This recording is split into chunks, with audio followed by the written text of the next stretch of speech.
Number 2, try to eliminate hurry.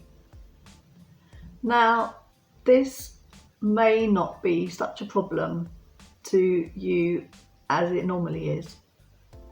If you are one of the people who is either working from home or retired, and there's less going on in your life at the moment than there is normally, then at the moment this may not be an issue. In fact, someone said to me only the other day she was actually really enjoying this time because it had caused her to slow down and not have to fit as many things into her day as she normally did. So it totally depends on what your situation is at the moment, but hurry is the biggest obstacle normally to enjoying life to the full. And it's the biggest obstacle to spiritual life as well, because there's never time to stop, to think, to reflect. And I've heard it called hurry sickness. Hurry sickness is a continuous struggle to accomplish more and more things or participate in more and more events in less and less time. And that's so true, isn't it? And maybe this will be looked back on as a time when we did manage to escape from the hurry for a little while and actually take things a little bit more slowly. Hurry finds its way into all sorts of aspects of our lives.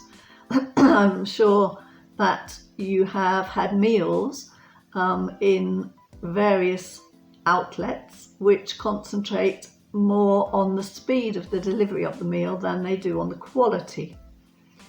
And you've probably found yourself coming up to the traffic lights and thinking, which lane should you go in, because which lane is going to move off the fastest? And actually, you're not in a hurry to get anywhere anyway, so does it matter if you sat there for a few minutes?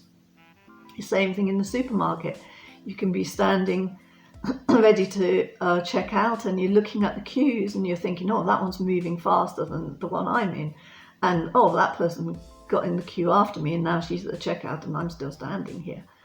And unless you really are in a mad rush to get somewhere else, does it matter? We're programmed to rush even when we don't need to. In fact, when I've run these talks as a ladies' day, quite a lot of the ladies had admitted to me that they didn't really think they had time to come on the day and just take a day out to think about themselves and to give themselves a bit of space. So what to do about it? Well, one of the things you can do is to learn to say no. And if you don't feel that you can say no immediately, then you can always say, I need to have time to think about it. You don't have to. Your natural reaction is to say yes straight away. You don't have to say yes straight away. You can say, give me a bit of time, I just need to think and I'll come back to you. If you take on too much, then you are going to get stressed and that will lead to health problems. So save your energy for the things that you either really have to do or the things that you really want to do.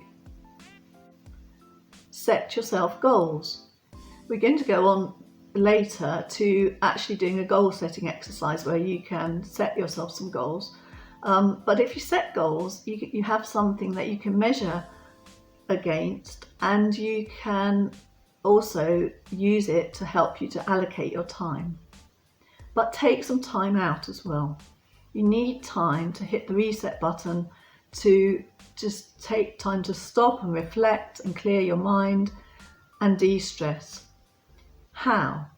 Well, you need to take half an hour when you can. It could be at the beginning of the day, it could be at the end of the day when you've done all the things that you need to get through. It could be your lunch break, even if you're working at home. Sometimes if you're working at home, it's even harder because you just carry on and on and on until you drop. But it is really good to consciously give yourself some breaks during the day. And whenever you can, actually a whole day. Maybe a whole day at the moment would be going for a walk or doing something like that.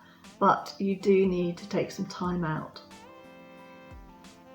What will you do in your time out? Yeah, could be that you need to go for a walk, could be exercise on a video or a Zoom call, could be reading, could be just getting out into nature and the fresh air and enjoying the beautiful surroundings.